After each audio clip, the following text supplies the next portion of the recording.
sejam muito bem-vindos a mais um episódio do Medify Cast. E hoje eu tenho a honra de receber aqui o Cristiano Ribeiro. Eu tenho até uma cola aqui, porque o currículo dele é muito grande, mas ele é médico formado pelo FMG, economista formado pelo UFV, tem um monte de MBA aí, que no final das contas o levou para o Sírio-Libanês, ficou 7 anos lá, né? E nos últimos anos, como head do setor de inovação e valor em saúde. E seja muito bem-vindo, Cristiano. Se apresente aí da maneira com a qual você gosta de se apresentar. Primeiramente, olá, obrigado pelo convite, Thiago. Para mim é um prazer estar aqui conversando um pouquinho com a Medify. Cara, carreira é bem confusa mesmo, né, como você falou aí, mas digamos que bem divertida também. Não, tenho certeza, Eu cara. sou médico graduado aqui pelo UFMG, como você falou, tive um início de carreira um pouquinho diferente. Eu optei por não ir direto para a residência, fui trabalhar como consultor técnico lá no Ministério da Saúde, e na época que eu me graduei, em 2004, pouco se falava ainda de uma carreira para um médico que não fosse diretamente assistência, né? E eu confesso que eu amarelei até nesse início, né? Comecei a ficar muito burocrático e fiquei com medo de seguir nessa carreira, né? Então, aí voltei para fazer uma formação mais tradicional, aí fui fazer residência de infectologia, fiz terapia intensiva, né? Na sequência, e sempre conciliei aí atividade de assistência com gestão, consultoria, atividade de ensino, uma carreira bem proteana, né? Bem diversificada, assim, né? Eu acho que o início de carreira foi mais ou menos nessa linha, assim, que começou, né? Ah, legal demais. Mas vamos começar ali do início de Tá, tudo vamos mesmo. lá. Eh, por que que você escolheu a medicina e como é que você enxerga ali a medicina? O que te fez, optar por ser médico? Tá. Bom, eu tive uma influência muito grande, né, do meu pediatra, cara. Essa minha história Ó, bem isso mesmo. Na minha família, ninguém médico. Nenhum ser humano médico. Zero contato, né, na família com a área. Na verdade, minha família não tinha nenhum profissional de saúde, sabe? E, e meu pediatra, cara, na época eu era alucinado com ele, né? Fiquei com essa imagem, né? Um dia eu vou fazer medicina, um dia eu vou fazer medicina. Minha mãe conta que desde pequeno eu falava isso em virtude desse pediatra, o doutor Nélio. Acho que ele não é vivo mais hoje. E mantive essa ideia, né, ao longo da minha carreira, da minha início ali de educação, até o vestibular, firme aí na ideia de fazer medicina, sabe? Cara? Então foi uma influência muito assim do pediatra, a maneira como ele me atendia e tudo. Segundo minha mãe, dava muito trabalho, tinha muita alergia, sabe, na época e tal, aquelas crianças que sempre estavam no pediatra, sabe? E aí eu acho que a decisão vem muito dessa lógica, assim, entendeu? não, legal demais. E assim, você fez fazer uma segunda graduação para o médico é muito raro, né? Então, como é que foi seu caminho Bom, para a medicina e fazer economia? Como é que foi tá. essa jornada? Vou contar com detalhe isso. Durante a graduação aqui no UFMG, eu tive contato com três professores que me despertaram um pouco o interesse assim em gestão, sabe? Eles já eram um pouquinho ali fora do padrão, sabe? Então, foi bem legal isso, cara. Foram três caras que, inclusive, são referências hoje ainda na área de gestão, de consultoria. E quando eu me graduei, cara, eu fiquei com essa ideia de não focar só em assistência. Então, desde o início da graduação, quando eu me formei, eu já tinha meio isso na cabeça. Cara, eu não quero ficar só na assistência. Eu quero ter outras atividades, outras fontes de remuneração. Então, eu já tinha meio que isso em mente. E aí, quando me graduei, cara, em vez de ir direto para a residência, né, eu fui servir o exército, aquele serviço militar obrigatório. E para não ficar só no exército, eu resolvi fazer um MBA. Né? Foi o primeiro MBA que eu fiz. Foi na Getúlio Vargas. E aí, na ocasião desse MBA, eu gostei muito das disciplinas de economia, sabe, cara? Eu achei muito legal e tal. Nunca tinha estudado a graduação, né, de medicina, ela não prepara a gente para quase nada dessas outras áreas, né? E naquela ocasião, cara, eu fiquei com isso na cabeça. Pô, legal a economia. Eu tive duas disciplinas do MBA de economia e fiquei com essa ideia, cara, um dia eu vou fazer talvez economia. Aí fiquei com essa ideia na cabeça durante muito tempo e a vida seguiu, claro. Foi ter uma carreira aí, né? Aqui em Belo Horizonte mesmo, passei por diversos hospitais, né? Como plantonista de UTI, mas sempre atividade docente, atividade de consultoria. A primeira consultoria que eu fui trabalhar foi com implantação de sistema de emergência em clube, sabe? Com essa questão de parada cardiorrespiratória, né? Dava muito treinamento de ACLS e tudo. E aí comecei a, como eu disse, seguir um pouco desse plano que eu tinha de não depender só da assistência, né? Um pouquinho de consultoria, um pouquinho de cidade de ensino e um pouquinho de assistência. Acaba que a infectologia coloca, né, o médico muito próximo da gestão do hospital. Né? Você acaba ali, né, trabalhando em controle de infecção hospitalar. Então você tem um contato mais próximo ali, né, com a administração do hospital, com o back-office do hospital. E aí, claro que aos poucos, né, eu fui acumulando e fortalecendo um pouco mais as competências relacionadas à gestão, né?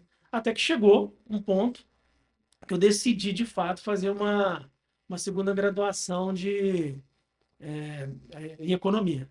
Essa experiência é legal, cara, porque assim, eu tenho uma irmã mais nova e começou com uma brincadeira, cara, isso, sabe? Eu tinha essa ideia de fazer economia, mas também nunca tinha, eu vou fazer. E eu tenho uma irmã bem mais nova que ela estava na época dela fazer o Enem, né? 17, 18 anos. E aí, falei, vou fazer também o Enem. Assim, foi uma história, problema na família isso, porque assim, ela ficou extremamente estressada comigo, né, de ter Estão concorrente, né?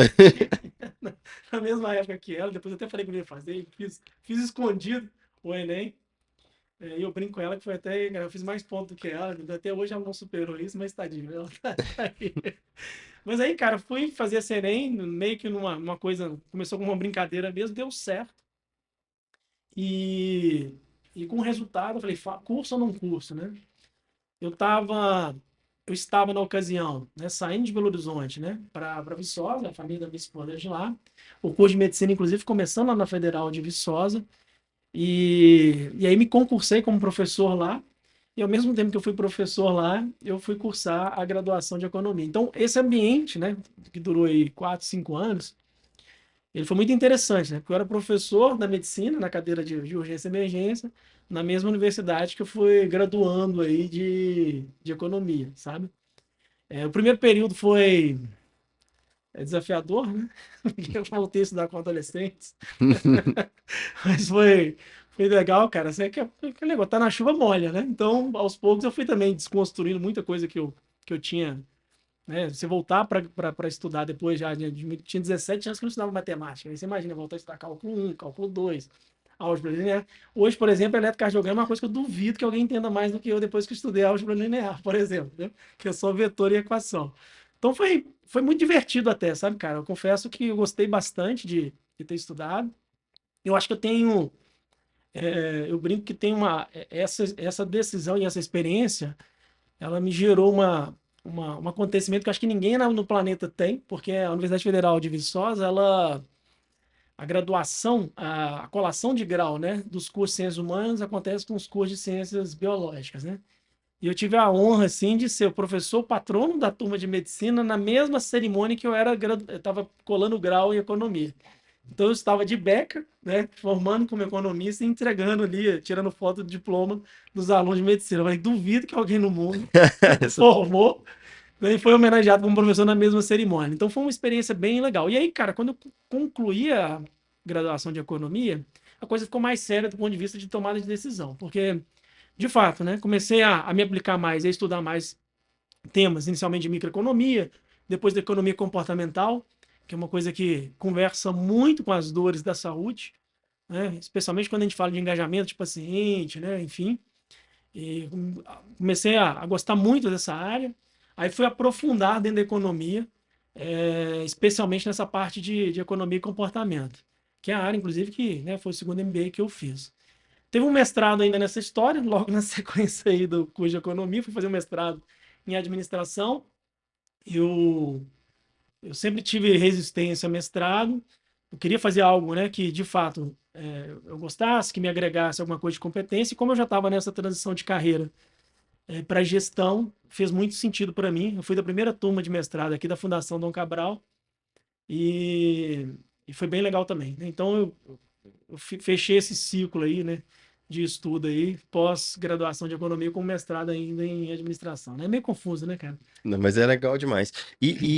Bem, você, BH, Viçosa, e como é que você parou em São Paulo, né? Como é que foi sua jornada até entrar? Porque o Sírio-Libanês é uma das referências, enquanto hospital e qualidade de atendimento, no Brasil e até América Latina, né? Vamos dizer assim.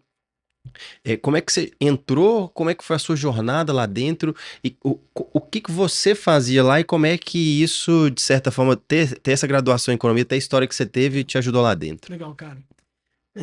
Nada na minha vida é muito programado, tá? Eu poderia contar uma história aqui que eu programei de fazer isso, aquilo, não. A coisa foi meio que aleatório mesmo. No mestrado, cara, eu conheci duas pessoas, né? Hoje amigos, que me influenciaram muito assim nessa questão de empreender, né, de abrir um negócio. E eles tinham uma empresa em Campinas, né, um estúdio de inovação, e aí eu mergulhei muito, né, nessa época eu fui estudar metodologias ágeis, né, de gestão, de projeto, fui estudar um pouco de pensamento de design, construção de produto, enfim. Aí eu comecei de fato a me distanciar mesmo assim daquilo que a gente entende, né, como core assistencial, né? Então ficou até mais difícil de continuar conciliando a assistência com essas demais atividades. Então eu comecei, cara, essa migração para São Paulo empreendendo, tá? Então esses dois colegas de turma de mestrado me convidaram, eles tinham um estúdio de inovação, tinham interesse em, em começar lá, em criar uma vertical de ensino e saúde dentro do estúdio de inovação, e eu fui encabeçar essa iniciativa, né? Então foi uma época muito legal, né? Assim, porque eu tive a oportunidade ali de fazer projeto com grandes empresas do ecossistema ali de Campinas, principalmente. Conheci, né, e fiz projeto junto com Bosch, Unilever, entre outras. É, e ao mesmo tempo, né, empreendendo. A gente montou uma startup de educação executiva que funcionou bem. Então a gente tinha um programa de educação executiva muito focado em novas tecnologias, novos modelos de negócio para os executivos dessas grandes empresas. A gente tinha uma vertical de projetos com essas grandes empresas.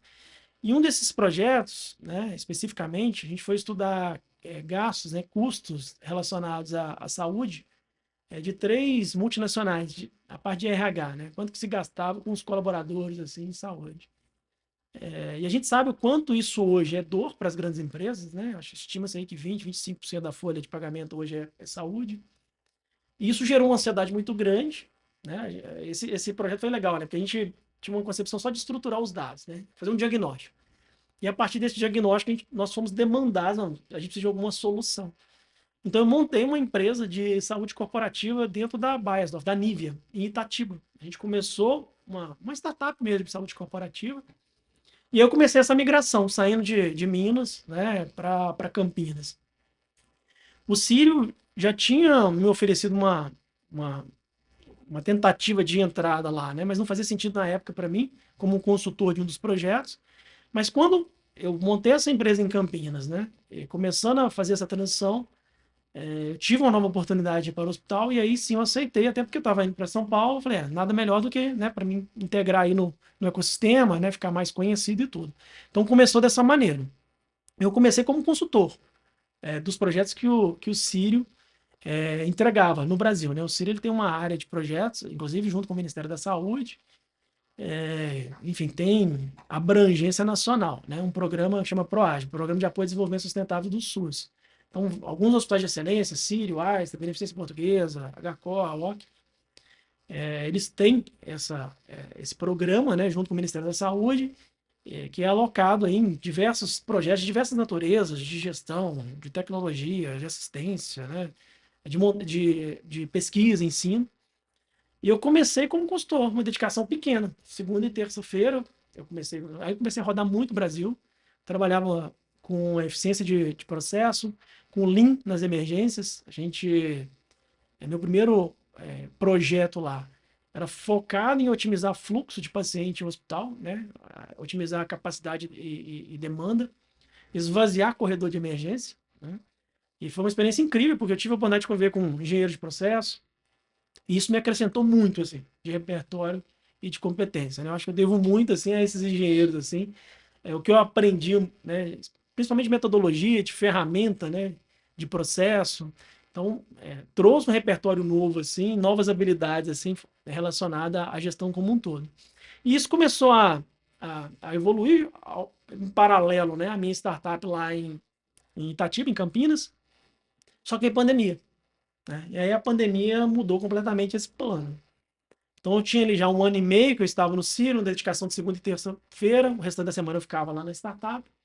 Com a pandemia, cara, aí mudou tudo, sabe? Porque esse time que eu pertencia, né, era um time que estava muito bem posicionado do ponto de vista de competência e capacidades para melhorar, né, a capacidade dos hospitais de atendimento, o volume de atendimento dos hospitais. E teve um grande projeto do Itaú, né? O Itaú ele fez uma doação aí de 1,2 bi na época, E o desafio era alocar isso de maneira eficiente, né, para gerar o maior impacto, né? Então, esse time que eu pertencia, ele foi um dos times, né, que foram alocados para esse projeto, para direcionar esses recursos, né? Então, a gente implantou o gabinete de crise aí, via secretarias estaduais de saúde, né, em todos os estados brasileiros. A pandemia, para mim, eu não experimentei essa questão do isolamento, né? Rodar. Eu lembro que saía, vinha aqui em Confins, tinha um voo por dia para São Paulo, né, para Guarulhos, e eu sempre estava nesse voo. Toda semana ia para São Paulo, de lá a gente saía para outras cidades do Brasil e participei desse enfrentamento. E aí, quando isso aconteceu, eu tive a oportunidade de, dentro do hospital, de trazer também essa bagagem de startupeiro, né? De Uhum. metodologias ágeis, né? De Scrum, enfim. E você imagina a necessidade, né? De ser mais ágil e veloz, né? Todo mundo lembra bem do início da pandemia, tudo, as decisões mudavam o tempo inteiro. E eu tive a oportunidade de subir de função lá no hospital, né? Porque eu tinha essa experiência. Eu lembro que teve uma reunião em São Paulo que, na época, a minha diretora geral falou: Cris, preciso da sua ajuda aí para a gente tombar a estrutura, deixar ela mais ágil, né? Então eu fui desenhar, muito inspirado em metodologias ágeis, mesmo um modelo, e funcionou muito bem. A gente ganhou muita agilidade, muita tração, a gente conseguiu implantar a gabinete de crise em 3 semanas em todos os estados, um time aí de 50, 60 pessoas mais ou menos. E claro que isso ganhou uma notoriedade dentro da empresa e eu tive a oportunidade de subir. E aí eu fiquei dividido, né, entre seguir nessa iniciativa lá em Campinas e seguir no Círio. Eu optei por seguir no hospital. Confesso que eu fiquei ali um ano em bom comportamento, né, certinho, CLT, mas depois não teve jeito. Assim, voltei a empreender com outras iniciativas, outras startups, né, de educação novamente, de engajamento de corpo clínico, de gestão de clínica e consultório, e aí tem toda uma nova fase de carreira aí a partir disso, né? E nos últimos 2 anos, 3 anos, passei por outras áreas do hospital, outras naturezas de projeto, mas aí eu fiquei nessa frente aí, né, como head médico aí de inovação e valores de saúde, né? Tive a oportunidade, um privilégio, na verdade, de criar e construir, claro, né, muitas mãos envolvidas, o escritório de valor do Círio, né? Então foi uma experiência incrível, assim, e que eu gosto, que assim, que eu guardo com muito carinho também, inclusive, né? Aprendi pra caramba, mas também tive a oportunidade de entregar bastante resultado, assim, nesse sentido, né? Legal demais. E assim, a gente já teve outras conversas, né? A gente já se conhece há algum tempo. E eu, como médico, e eu sei de muitos colegas, a gente nunca tinha ouvido falar sobre o conceito de valor em saúde. E eu acho que é muito legal. Então, eu queria primeiro que você trouxesse o conceito, o que que é, e depois a gente conversa sobre como aplicar esses conceitos na Legal. prática. Cara, valor de saúde é interessante, né? Porque é um conceito já de 20 anos. O Michael Porter, né, professor da Harvard Business School, eu acho que o primeiro trabalho dele é ali, final dos anos 2000, né, por ali, 2000, se eu não me engano, 2009, 2010. Claro que já tinha algumas referências antes, mas é uma área que inicialmente ela era muito discutida no âmbito hospitalar, né, de relacionamento entre operadoras, né, e prestadores de serviço, principalmente. E, claro, né, no âmbito da saúde pública, que faz muito sentido, inclusive. Então, é uma área que tem 20 anos, mais ou menos, que é discutida, mas até então de muito pouca tangibilização de resultado, né? Então, se você me perguntar assim, Cris, onde que você vai para conhecer iniciativas? Cara, são poucas iniciativas, né?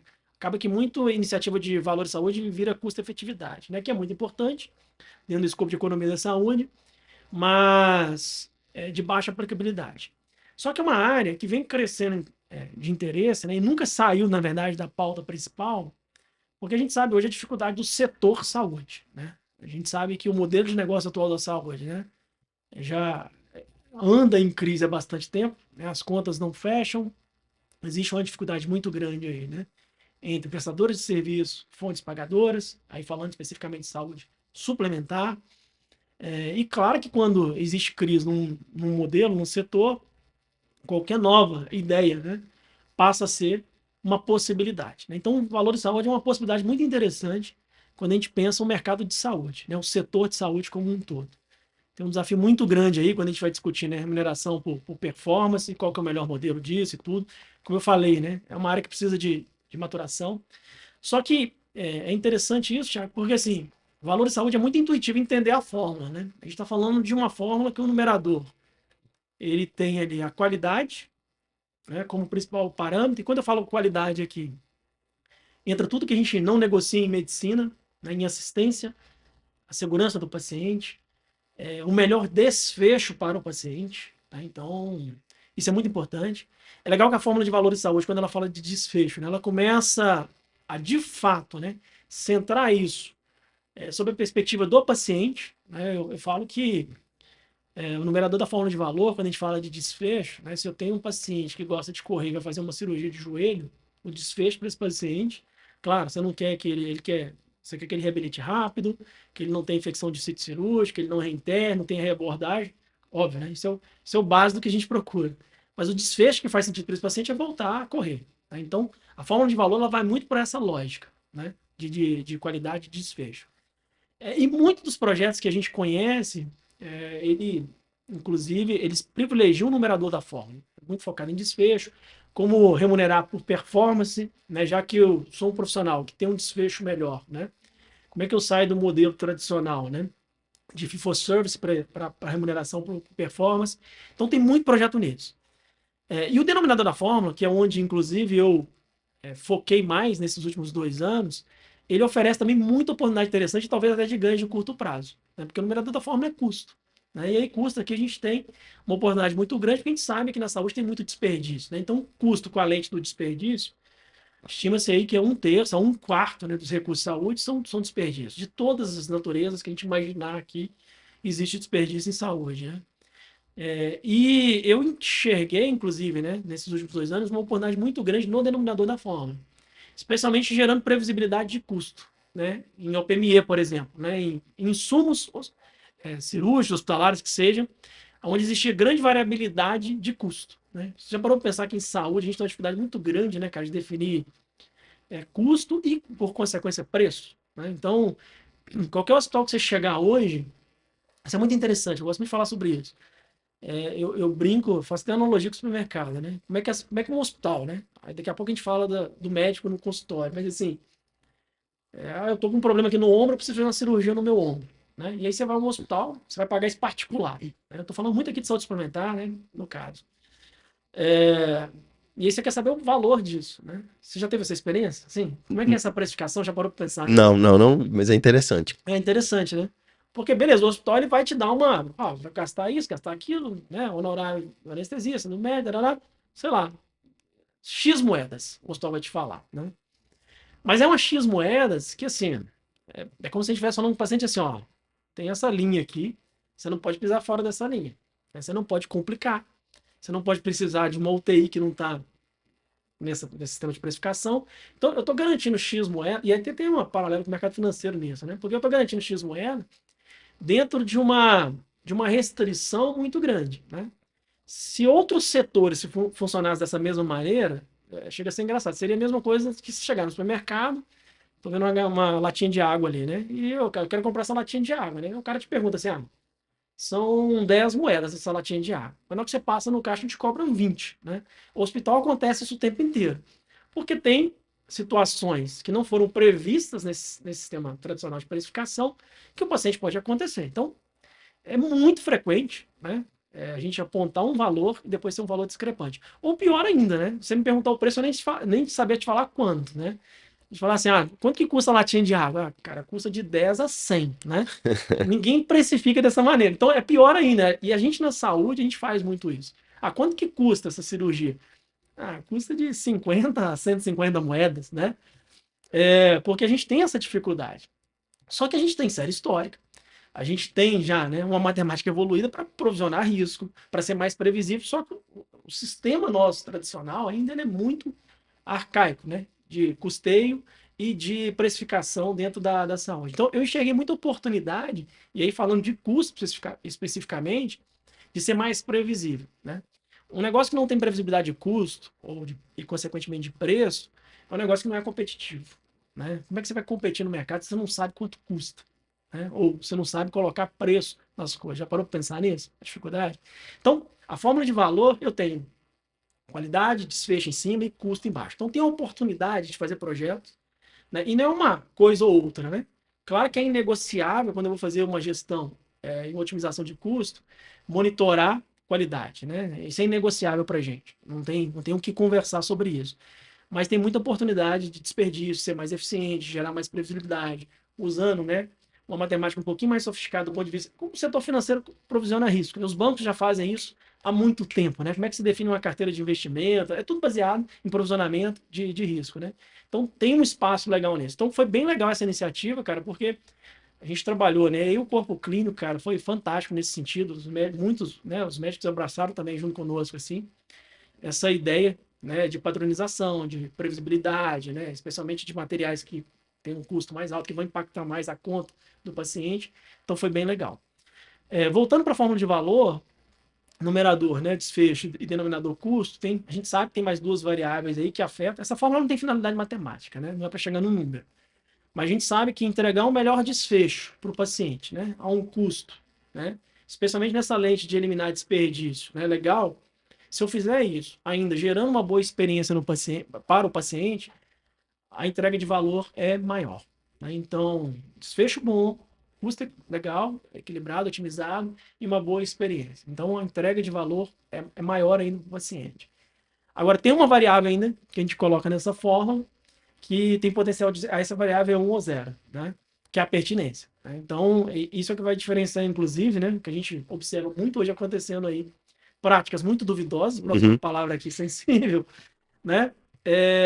Dentro do setor. Então, não adianta também eu entregar um bom desfecho com custo, com excelente experiência, que não tem pertinência, né? Isso aqui não deveria estar sendo entregue ao paciente, né? Então, a pertinência, 1 ou 0, né, ela tem o potencial realmente de zerar a fórmula de valor. Se não tem pertinência, é 0, né, a fórmula de valor. Então, se tem pertinência, desfecho, custo e experiência, né? Então, esse é o contexto assim, da fórmula de valor, né? Sim.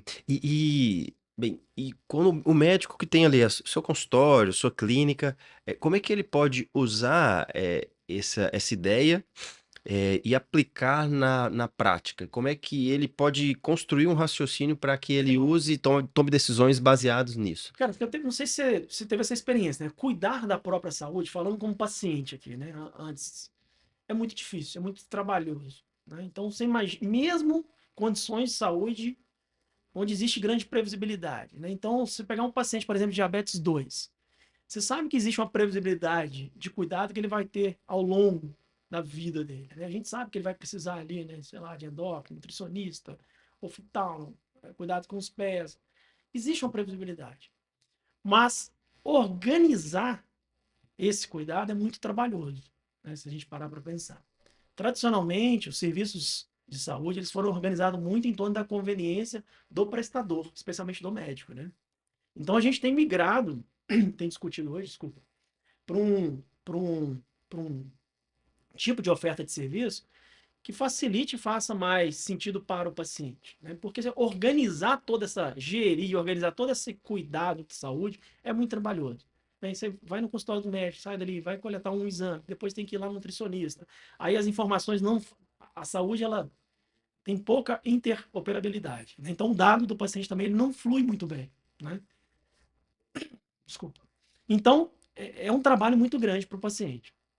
Tem até dos artigos assim, iniciais de valor de saúde, que eu sempre gosto de falar isso, que o autor ele fala assim, ó, se as redes de fast food nos Estados Unidos se organizassem da mesma maneira que a saúde, você quisesse comer hambúrguer, batata frita e refrigerante no almoço, não que a gente esteja recomendando isso, você teria que ir a 3 lugares diferentes, né?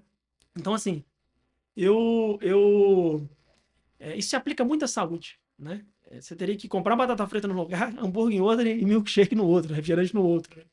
E a saúde a gente trabalha muito nessa lógica.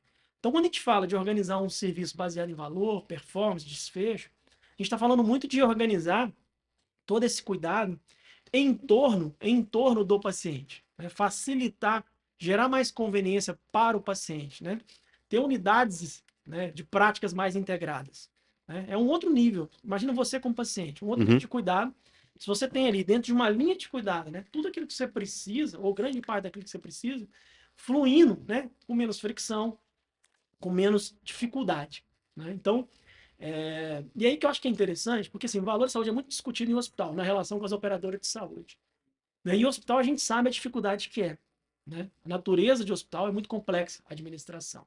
Né? Existem grandes desafios relacionados a ciclos da receita, relacionados a uma série de outros elementos.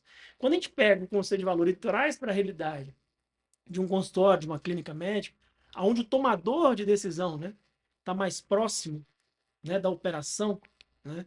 Aí eu acho que tem muitas possibilidades interessantes. Né? Então, você imagina você conseguir organizar toda uma linha de cuidado para o seu paciente, dentro daquilo que é mais conveniente para o seu paciente, com certeza, né? Isso traz melhores desfechos. Então, é uma relação de ganha-ganha do médico com o paciente. Você está oferecendo um serviço melhor, um serviço que tem menos fricção para o paciente cuidar da própria saúde. E, claro, né, ao mesmo tempo também garantindo um engajamento, uma adesão e um retorno financeiro também melhor assim, para o seu negócio. Então, acho que tem uma aplicação muito interessante, sabe, cara, para clínica e consultório. O hospital, com certeza, também. Mas, como eu falei, o hospital é uma instituição muito mais política e muito mais complexa, né, do que uma clínica, um consultório. Então, eu acredito muito assim no modelo, né, na inspiração da fórmula de valor como um elemento central hoje em dia de gestão e de construção de possibilidades dentro de um consultório, de uma clínica. Eu estou falando médico, mas também se aplicaria às outras áreas, né? Sim. E, assim, o médico, a gente corta tranquilo. Tá. O médico, ele faz a faculdade toda voltada à assistência e à parte técnica, faz a residência, que eu acredito que ainda seja mais voltado para assistência e para a parte técnica prática, e ele não tem ideia nenhuma de gestão e empreendedorismo. E aí ele começa a enxergar que ele precisa, de certa forma, empreender. E hoje a gente entra no Instagram ali, qualquer curso que se faz, tem muita charlatanice na questão de criar produto, de criar protocolo. Muitas vezes está vinculado àquele médico que vende algo que é zero pertinente. E ele se vê assim, cara,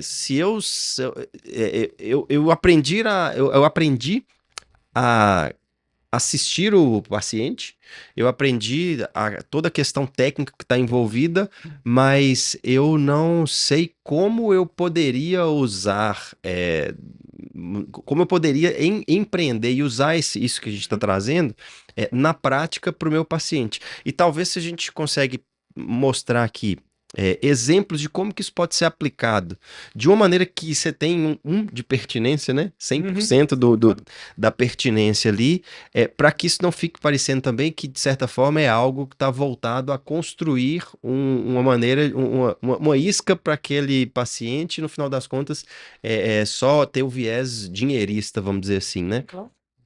Claro, cara, até porque a relação tem que ser ganha-ganha, cara, para ela ser sustentável, né? Tem que ser bom para o paciente, para o médico também, né?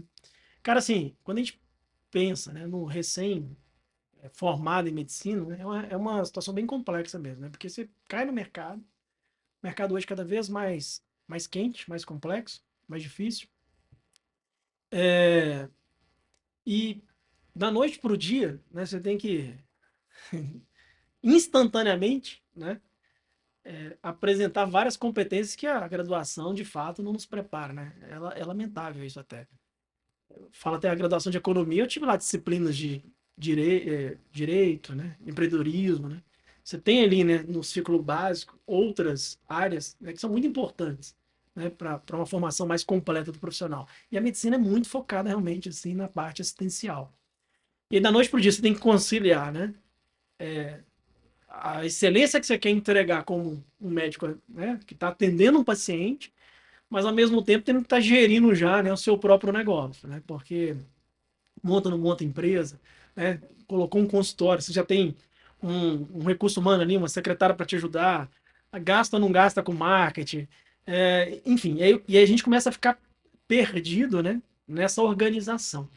Eu faço a mesma comparação que eu fiz lá agora há pouco com o desafio do paciente cuidar da própria saúde, né? O médico ele precisa de várias caixinhas, né, para administrar bem, né? O caixinha de ferramenta, né? Várias ferramentas dentro da caixinha dele para administrar um consultório que a gente não tem.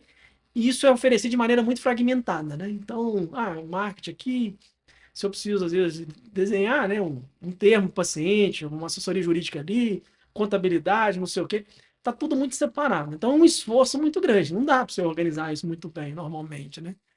Então, às vezes, tem um médico, né? Um cara bom pra caramba, muito competente, muito focado na parte assistencial. O cara é um excelente médico, super pertinente, mas às vezes muito frustrado assim com o retorno. E eu concordo, né? O cara deveria estar recebendo e tendo um retorno muito maior, né? Dada a competência que às vezes ele de fato ele apresenta, né? Por quê? Porque não tem tempo até, né, para organizar essas outras caixinhas que são tão essenciais assim na gestão de um negócio. E aí você tocou num assunto muito interessante, né? Porque hoje existe uma série de possibilidades, né? Uma oferta gigantesca, né, de produtos, inclusive para o médico, que eu percebo, inclusive, às vezes muito vulnerável, né, para determinados pitches e narrativas de produto, que são tentativas de estabelecer passo a passo, né? Se fizer esse. Eu tenho muita preguiça disso, tá, cara? Vou ser bem honesto aqui, sabe? Ó, se você fizer isso, depois aquilo, você vai ter tal resultado. Gestão não funciona assim, né? Pelo menos eu nunca vi uma experiência de gestão, sabe? Tão linear, né? Tão. Isso é pensamento industrial até, né? Quando você vende esse tipo de produto, né? Uhum. Eu lembro da esteira de produção da Toyota, né? Aí beleza, você sabe, né? Você colocar aqui tal e tal ingrediente, sai um carro lá na ponta, né? Agora, no mundo mais digital, né? E mais complexo que a gente se encontra, esse tipo de fórmula mágica, sabe, cara, eu tenho baixa, vou ser bem honesto, baixa a crença nisso, né? Para ser bem sensível aqui, respeitar a nossa audiência. Mas assim, cara, porque gestão não acontece dessa maneira, cara. Gestão se dá no dia a dia, né? Primeiro com disciplina, com rotina, né? Com foco, e com muita responsabilidade em relação à experimentação, né? Então, o que funcionou no seu contexto, numa determinada cidade, numa determinada especialidade, pode ser que não funcione em outra. Claro que eu tenho lições aprendidas lá, que eu posso replicar aqui, mas não é exatamente uma fórmula matemática que se aplique e funcione.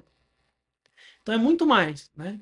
Primeiro, ter a disciplina, né, e a cadência de sequenciar, né, as ações que são necessárias a um negócio, de ter rito, de ter disciplina em relação a isso, né, e de ter responsabilidade dentro de uma experimentação. Quando eu falo experimentação, cara, eu tô com uma ideia de fazer tal coisa no meu negócio, quais são os dados, né, que eu vou ter no meu base, né, de partida e que eu vou aferir depois de rodar essa tentativa. Então, é muito disciplina, sabe, o Thiago, assim, de tomar decisão, acompanhar, medir, ver se deu certo, ver se não deu certo, tá funcionando, legal, vamos ampliar, não tá funcionando, revisa, rever. Então, eu acredito muito no modelo de gestão de experimentação, mas experimentação baseada em dados e baseado muito em disciplina de rotina, né? Acho Uhum. que é fundamental isso. Uhum. E pensando no médico especialista, por exemplo, e ele quer aplicar esse conceito de valor em saúde numa linha de cuidado dele ali. Por onde que ele começa? Tá? Cara, essa pergunta é muito, muito, muito boa. Porque, assim, existe uma dor de partida para esse médico. Então, vamos pegar uma especialidade aqui. Vamos pegar ortopedia, né?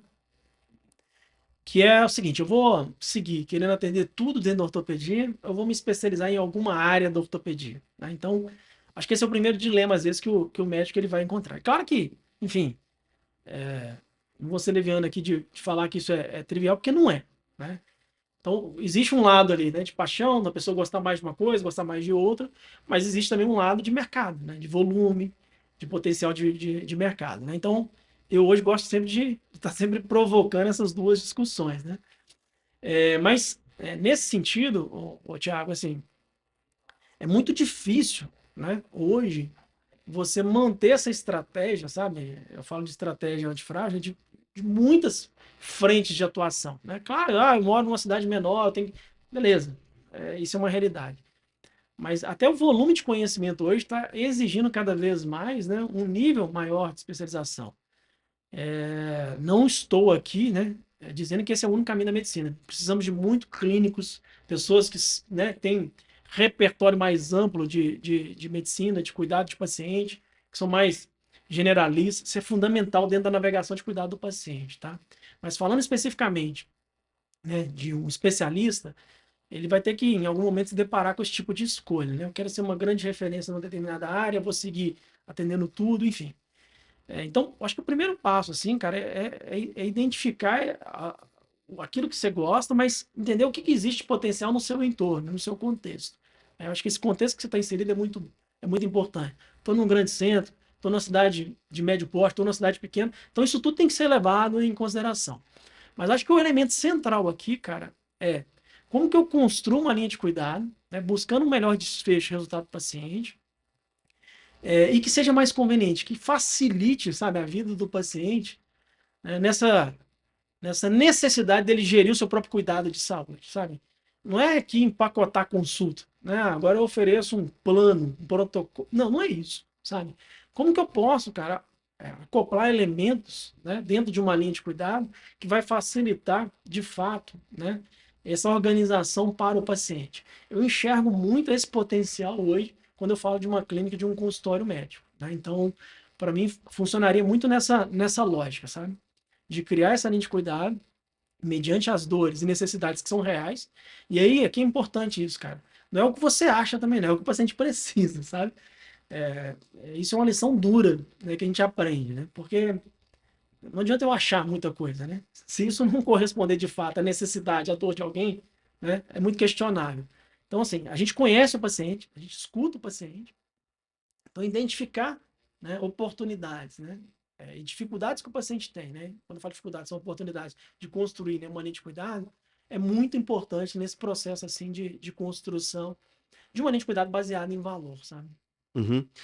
Assim, pensando num exemplo prático, como que o médico poderia, estruturar um serviço agregando valor para o paciente? Eu sei que aqui, o que funciona talvez para um exemplo que você vai citar, não funcione para outros, mas só para ter uma ideia de como é que isso poderia ser feito na prática. Para uma especialidade que você, escolha aqui aleatoriamente, só demonstre de maneira, visual aqui para a pessoa, visualizar como é que seria isso. Essa, você está com um filho menos de um ano de idade, né, por exemplo, né? Eu tô mesmo, eu tenho, E assim, 60 dias em casa. como é que é a sua experiência, sabe, de organizar o cuidado dessa criança? Né? Você leva o pediatra, depois você leva. Me conta então, como é que é essa sua experiência? Cara, vamos lá. Eu sei que tem que fazer as consultas mensalmente, mas todo mês tem que ir lá agendar e é um negócio. Basicamente, minha esposa, principalmente, que agenda. É, E aí aquele negócio, tem que tomar as vacinas também, aí você vai lá e tem um pacote de vacina em algum outro lugar, que não tem nada a ver com a pediatra. né? Se tiver algum problema, ela vai acabar indo no pronto-socorro, já aconteceu, né, de precisar, teve uma febre um dia, a gente levou no pronto-socorro ali. Então, vamos dizer assim, é meio reativo da nossa parte, assim, de certa forma. E acaba que essa organização ela tem que ser feita por vocês. Sim, com certeza. Sua babá, por exemplo, ela tem alguma noção assim de o que fazer quando a criança engasga em casa? Como é que é a sua relação com ela? Ela só tem porque eu sou anestesista e eu que peguei a bonequinha e treinei ela. Mas imagino que quem não é médico ou não tem qualquer tipo de treinamento nesse sentido, minha esposa é dermatologista. Ela é excelente médica, mas eu acho que ela nunca vivenciou isso. A Então, menina começa a engatear, começa a andar, né? Noção de segurança, né? A gente sabe que grande parte hoje, né, de demanda que existe, né, de acidente com criança é frequente, né, em casa. sim, Como é que é essa orientação, né? Alguém já fez essa orientação? Isso aqui é legal de fazer? Piscina, não tem piscina, tomada, sabe essas coisas? sim. Olha só, tô aqui pensando alto, tá? Que você me pegou desprevenido aqui. Mas só nessas necessidades que você tem, né? Imagina um pediatra, então, que cria aí uma linha de cuidado, né? E colocando nessa linha de cuidado todas essas necessidades que são reais. Eu não estou inventando necessidade aqui. São reais. Né? Você, como um potencial paciente disso, um consumidor, um cliente disso, está me analisando várias oportunidades aqui que eu poderia construir para além, né? Claro, imagino, a gente não somos pediatras, né? Então tem tempo que eu não vejo, não leio sobre isso. Mas existe ali, né? Uma periodicidade indicada de consultas com psiquiatra. Eu imagino que tem muitas É um pediatra. mães, pediatra, desculpa, mães, né? De primeira gestação, inseguras em relação à amamentação. Né? Então, você Uhum. imagina se já tem uma enfermeira que vai navegar o cuidado junto com a pediatra, né? De orientações que eventualmente possa, né? Atender também essa mãe em demandas desse tipo. Né? Daqui a pouco tem introdução alimentar. Então, você consegue perceber que são várias necessidades que hoje não estão organizadas num local só. Você tem que, de alguma maneira, sabe, construir, configurar né, essas necessidades, e olha a dificuldade que existe para você gerir isso tudo, né, para você gerir isso tudo. Então, isso é uma oportunidade muito interessante. Quando eu falo de ter então você imagina um desfecho legal, melhor, para um cuidado de primeiro ano de vida. E que, para além disso, né, seja muito mais conveniente, né, muito menos trabalhoso para os pais. A gente sabe o quanto, também tenho 2 filhos, a gente sabe o quanto é desgastante esse primeiro ano, né? Então você imagina organizar isso dentro de uma linha de cuidado única, né? Que vai contemplar, né? O pediatra, sim, enfermeiro, orientação de estímulo, né? Uhum. Sabe? Qual que é o brinquedo mais. Estou pensando aqui, tá? Qual que é o brinquedo por faixa etária mais indicado, né? Então isso tudo é muito, né, muito legal de talvez você ter ali dentro de uma linha única de cuidado, né? Então, quando a gente fala de organizar em torno da necessidade do paciente, gerando conveniência, é muito nessa lógica que eu estou trazendo aqui, entendeu? Sim, perfeito. E a gente vê muitas vezes os colegas, a gente tem a remuneração médica Fiquei nossa preocupado aqui agora, que essa ideia é boa, hein, cara? A gente podia nem publicar isso. Bom, bom. É, o modelo tradicional de remuneração do fee for service, né? Que é o pagamento por procedimento. E aí você vem e essa ideia acaba incentivando o volume, né? Porque o médico, para conseguir ganhar mais, ele vai aumentando o volume, porque dificilmente hoje, no contexto que a gente está de verticalização, de plano de saúde, de concorrência meramente pela assistência ali, é, você acaba tendo que compensar no volume e não necessariamente na qualidade, né? E como é que a pessoa poderia fugir dessa armadilha do aumento de volume para aumentar a renda? E a gente vê que tem que ser no aumento de volume porque o repasse para o médico não aumenta, a inflação da remuneração médica, ela não se compensa a inflação com a remuneração. Então, ele pensa, como é que eu vou fugir disso e focar em valor? Porque no final das contas, por mais que ele vá criar um produto, ele tem que pagar as contas no mês seguinte. E muitas vezes aquilo demora a ganhar atração. Então, como é que ele se planeja para isso? Cara, aí eu acho que entra a questão, até tomar cuidado para a gente não confundir valor de saúde com valor agregado, né? Mas dentro de uma linha de cuidado, você agrega muito valor, né? Porque quando eu falo de gerar mais conveniência para o paciente, você paga por conveniência o tempo inteiro, Uhum, né? Talvez um dos principais modelos de negócio que existe hoje, quando a gente pega aí, né, iFood, Uber e tudo, seja conveniência. É muito fácil, né, cara? Muito melhor, muito mais tranquilo, né? De, de, de funcionar assim. A gente pode marcar um dia de conversar se você considera que o paciente é um consumidor ou não, tá? Esse é um tema que daria pra ficar aqui o dia inteiro falando. Mas concordando ou não concordando, né, se é ou não é consumidor, eu particularmente acho que o paciente não é um consumidor, a rigor, por algumas assimetrias e restrição de escolha, independente de se concordar ou não, ele vai se comportar hoje, né, dentro dos serviços de saúde, dentro do setor de saúde, fazendo comparações com outros mercados, né, com a experiência que ele tem de consumidor em outros lugares, né? E quando a gente para pensar hoje, cara, eu antecipo um voo aí num aplicativo em 1 minuto, 2 minutos, né? E eu não consigo, né, antecipar uma consulta, mudar uma consulta com facilidade, né? Então, tem muito espaço ainda dentro da oferta de serviço de saúde para a gente gerar mais conveniência. E quando eu falo gerar mais conveniência, eu estou agregando valor, né? Percepção de valor, aí é valor agregado mesmo, para o paciente. Então, as pessoas se dispõem a pagar mais por isso, na verdade. Então, dentro de uma estratégia, né, de construção de linha de cuidado, né, para uma clínica, um consultório, eu acredito muito nesse modelo, né, de agregar valor realmente. E aí, claro, né, você vai ter um ticket mais alto. Né, você vai ter um ticket mais alto ali e, obviamente, um retorno, né, financeiro melhor. De novo, a relação de ganha e ganha. Né? Não estou ofertando aqui uma linha de cuidado por ofertar, não. Estou falando de uma linha de cuidado que eu estou garantindo melhor desfecho, melhor resultado, né, melhor performance, né, para o paciente, mais facilidade e, claro, né, a remuneração, o retorno financeiro, ele também tem que vir alinhado a isso. Né? Então, eu acho que é muito nessa lógica, sabe, Thiago? Assim, agregar valor numa linha de cuidado significa ticket mais alto e mais retorno. Né? Então, a sua hora trabalhada dentro de uma linha de cuidado, especialmente quando você vai acoplando, né? Como eu coloquei aqui, várias possibilidades, outros profissionais, ela tende a ser maior. Né? Então, se eu comparar hoje, nos cases que eu tenho, inclusive já que eu sou consultor. a hora médica, né? Tradicional ali de uma consulta, falando aqui de saúde, agora até consulta particular, né? Particular, desse mesmo médico, né? Dentro de uma linha de cuidado, ela chega a ser 3, 4 vezes mais, porque você está oferecendo mais valor agregado para o seu paciente. Eu estou falando de particular aqui, mas não quer dizer também que é o melhor modelo, não, tá? A gente falou Uhum, agora há pouco aqui de gestão, né? Experimentação de contexto. Existe uma banalização muito grande achando também que o caminho é esse, né? uhum. Ah, passe seu consultório agora, só paciente particular. Cara, qual a especialidade que você é, né? Às vezes, inclusive, o convênio ele pode ser uma lead aí, dependendo de linha de cuidado, de produto que você tem no seu consultório. Então, não, não acredito nesse modelo também não, tá? De ficar, é, né, em um ano você sai do paciente de convênio só para paciente particular. Cara, não sei, depende da sua especialidade, depende do tipo de produto que você tem na sua clínica, do tipo de linha de cuidado que você tem na sua clínica, né? Qual que é o funil que você está construindo, né? Como é que é a sua captação de lead. Então, tem uma série de elementos, né, que não dá para banalizar. Mas, sem dúvida nenhuma, agregar valor na oferta de uma linha de cuidado significa uma hora trabalhada melhor remunerada. Né? Perfeito.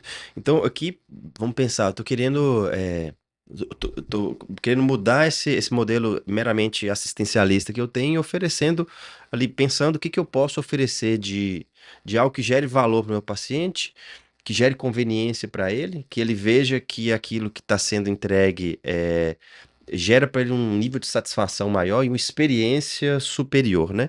Então ali eu já saio de meramente atender uma consulta para entregar para o paciente algo a mais. E isso é muito legal.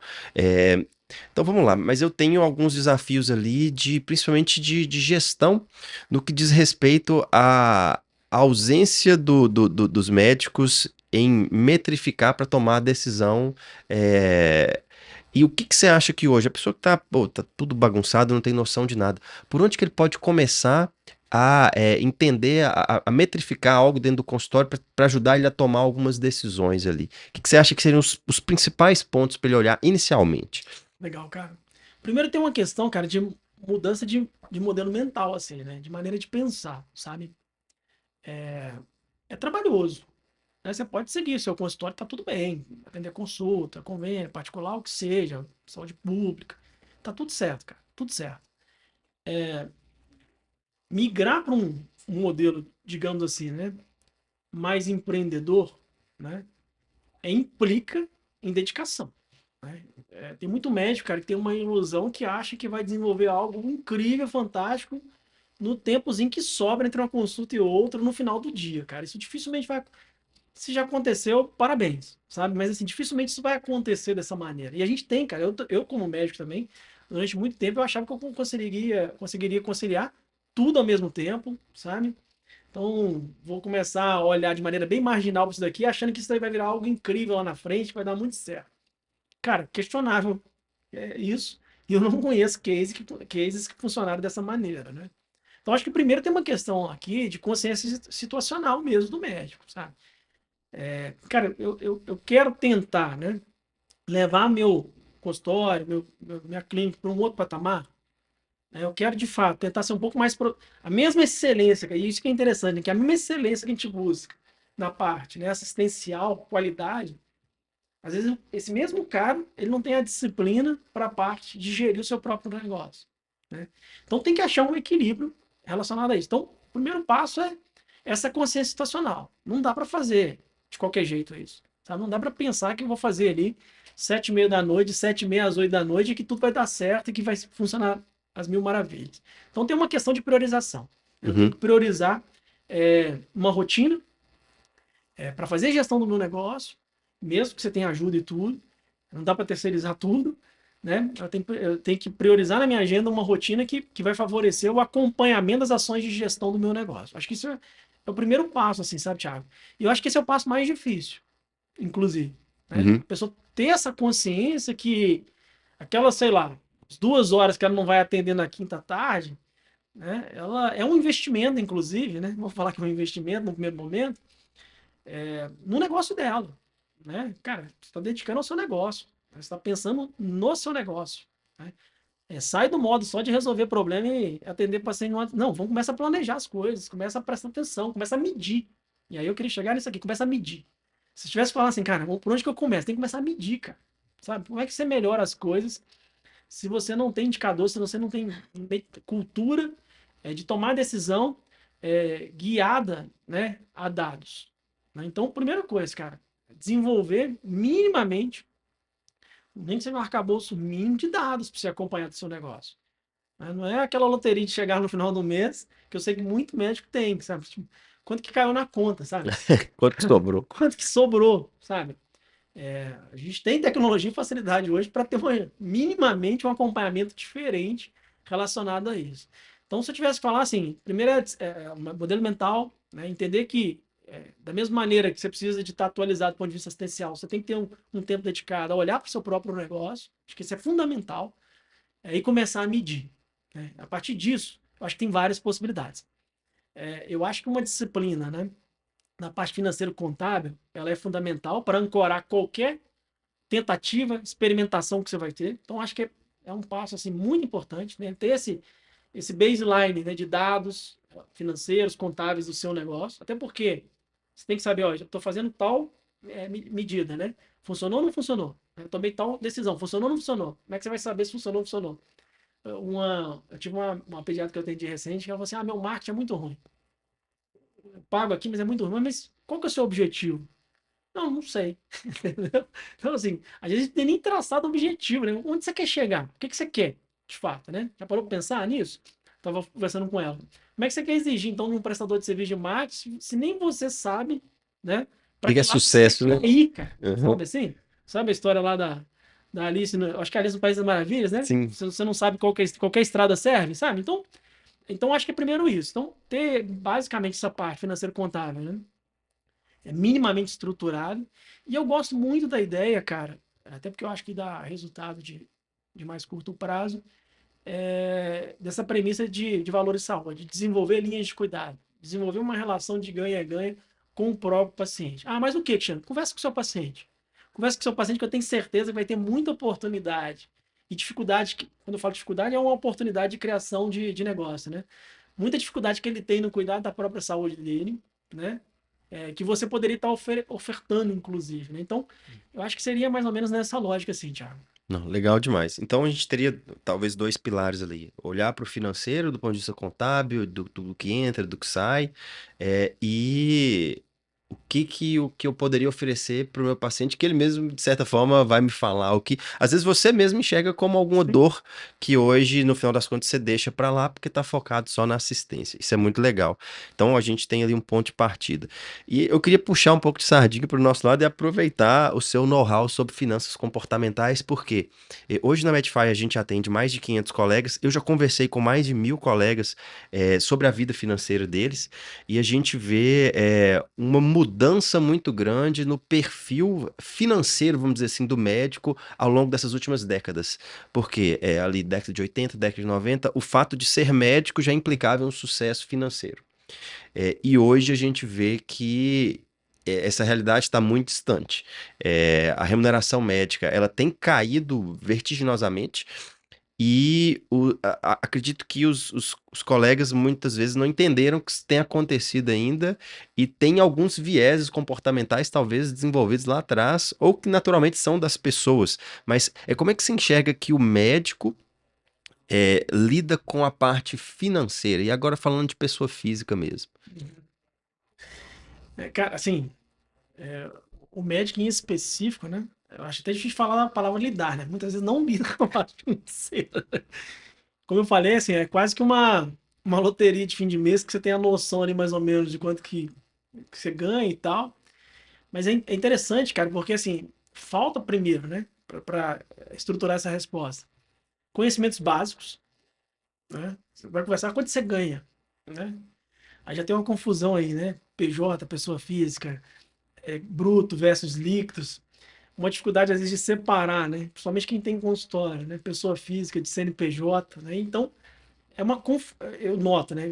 É o que predomina normalmente. Isso não é só médico, não, tá? Acho que outras categorias é muito parecido. Eu estava conversando com uns amigos, meu dentista, mesma coisa, tá? Por exemplo. Então, uma dificuldade, primeiro ali que eu falo, assim, muito de conceitos básicos até, que a gente não tem. E a gente tem muita vergonha, cara. Eu falo isso comigo, a gente tem muita vergonha de perguntar as coisas, inclusive, né? A gente vai ter que, às vezes, conversar com um consultor e tudo, o cara tá falando um monte de coisa, a gente tá com aquela cara ali de. Fingindo que tá A entendendo. gente tá entendendo, não tá entendendo nada, né, cara? E a gente não tem obrigação de entender isso mesmo, não, né? Então, acho que primeiro tem uma camada aqui que às vezes é a ausência mesmo de conceitos básicos de funcionamento, né? Dando do ponto de vista de remuneração, tributo, se você está dentro de um regime de um CNPJ, né? Como é que funciona isso também? Né? Tem uma série de especificidades, né? Então, acho que parte daí. Mas falta muito também, Tiago, esse senso de organização e disciplina. Acho que durante muito tempo era suficiente a excelência assistencial só para o médico. Né? Isso, e claro que isso segue ainda, né, como principal objetivo.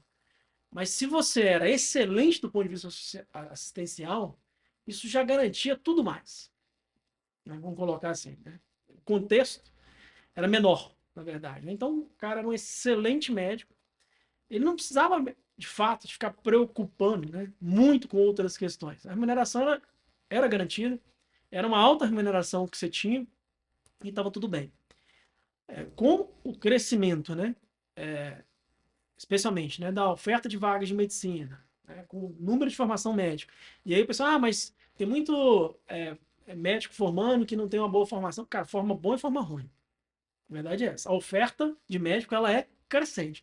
Tanto de bons médicos, quanto de médicos questionáveis. Tá? Isso é crescente. Claro que isso gera uma competição maior. Então, a gente, como profissional médico, carece de começar a ficar mais atento em outras questões para além só daquele quadradinho fechado da assistência. Né? E, claro, estudar e lidar com a vida financeira vai ser fundamental para isso. Até porque o vínculo do médico, frequentemente, né? Ele não tem grandes garantias, né? Benefícios, não é uma categoria profissional que tem muito benefícios, né, profissionais, frequentemente não está dentro de regime de CLT. Então você tem vários elementos aí, né, complexos, que saem de um padrão mais normal, assim, de outras profissões, que orbitam em torno do médico, sabe? Então, começar a criar, né, essa cultura de pensar, né, de como organizar melhor financeiramente, como planejar futuro, é fundamental, né? Eu acho que é fundamental. Eu acho que não tem como mais você ficar só ali na assistência, né, restrito ali, sem preocupar com essas outras questões. E os vieses comportamentais, assim, que você, dentro dos colegas ou de tudo que seja, de todas as pessoas que você já conheceu, de todos os tipos de médicos, né? Quais são os vieses comportamentais relacionados a finanças que você mais comumente vê nos médicos? Viés de disponibilidade, cara. Você sabe o que é viés de disponibilidade? Explica pra Assim, gente. é, vou fazer a comparação mais clássica aqui de viés de disponibilidade, né? A gente sabe que a segurança da aviação é muito superior a se andar de avião é muito mais seguro que andar de carro, né? Uhum. Só que quando tem um acidente de avião, isso fica na televisão aí 5 dias, uma semana, 10 dias, né? Então, essa memória fica mais acessível, né? Fica mais disponível à frente. Então, o médico, né, no seu ambiente de trabalho ali, né, ele ouve o cara, ó, isso aqui aconteceu assim, assim, assim, foi bem sucedido para mim dessa maneira. Ele cria esse conceito, né, que aquele exemplo específico do colega dele, né, é a referência de correto ou a referência de caminho a ser tomado, né? Então, esse viés é muito frequente assim, em tomada de decisão quando a gente pensa em finanças comportamentais. Por quê? Tá mais acessível, ele acabou de ouvir, você tá lá no bloco cirúrgico, lá você é anestesista, o outro anestesista falou que aplicou assim, assim, assado e teve um excelente Uhum. resultado, né? De aplicação, não sei o quê, e aquilo ali meio que fica acessível na memória do cara e o cara toma aquilo ali como um caminho, como uma verdade. Então esse viés ele é muito comum, assim, sabe? Eu acho na tomada de decisão quando se pensa em finanças. Acaba que viés de disponibilidade é afetado por aquilo que você vê mais, que está mais próximo de você, né? Então isso acaba influenciando muito o médico, assim, em tomada de decisão financeira, eu acho. Né? Não, legal. Cara, e acaba que é um risco daquele exemplo de exceção, né? Porque ele conhece alguém que fez alguma coisa que estruturalmente é errada, mas é porque ele não sabe que é errado. Aquela pessoa teve sucesso, ele traz como um exemplo, e aí ele entende que agora tem que comprar um apartamento na planta, que ele vai ter que entrar no consórcio, porque o consórcio, aí ele tem que, ou entra na renda variável, não entende nada, daqui a pouco caiu, ele perde dinheiro. É aquele exemplo, assim, meu tio fumou até os 90 anos e não morreu. Isso aí. Então eu vou fumar, que fumar é bom, né? Na pandemia com vacina era isso. Meu vizinho teve uma complicação, né? Para cada complicação tinha um zilhão de pessoas sem complicação. Mas se é seu vizinho, nossa, a vacina é a mesma coisa, viés de plano de idade, né? Então, E isso atrapalha demais a tomada de decisão dos colegas, né? Pessoal, quero te agradecer a presença. Legal demais a conversa. Acho que aqui é uma semente que é plantada para que os colegas possam ali desenvolver